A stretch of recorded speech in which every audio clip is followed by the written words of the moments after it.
Imagine travelling more than 17 hours a day on long stretches of dirt road. Inside this rainbow-coloured van, Amar Singh and his co-driver, Yvonne Weldon, embarked on a 25,000-kilometre road trip around Australia to promote the Indigenous voice to Parliament. Mr Singh is the 2023 Australian of the Year local hero.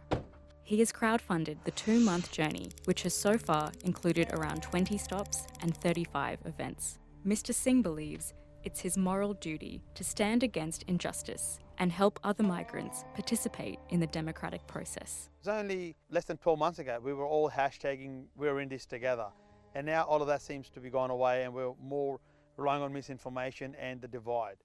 With almost half of Australians having a parent born overseas, the vote of multicultural Australians in the voice referendum could prove significant. Yet some still feel they don't know enough about Australia's Indigenous history or why the referendum should matter to them. But that's starting to change. Over the past few months, individuals and independent groups across the country have taken it upon themselves to ensure their communities are informed. They've been bringing groups together in familiar, comfortable spaces so they can ask difficult questions. Even within my own family, they're educated. They didn't understand till I explained.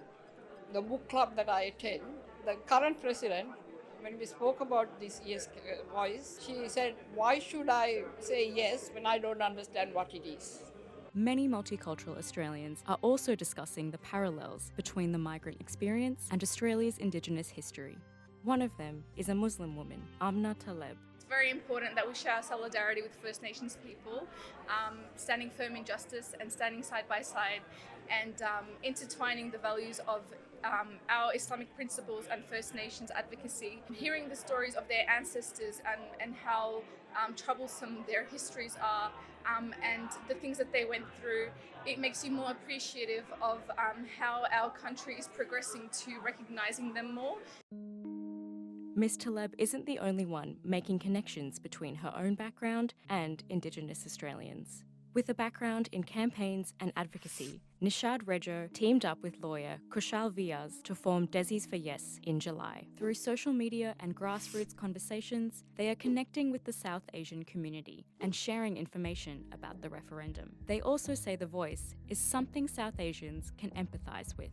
We have many hundreds of years of going through colonialism at the hands of the British Empire. So many people in our communities understand what it's like to be dispossessed, to be persecuted. In migrant communities, and including the South Asian community, there is a general apprehension of getting involved in what may be perceived as political advocacy or political campaigning. Whether you're a white Australian, whether you are a migrant or whoever you are, it is looking at what migrant contributions can be in this space and making them also comfortable that this is part of an Australia debate and we form part of Australia.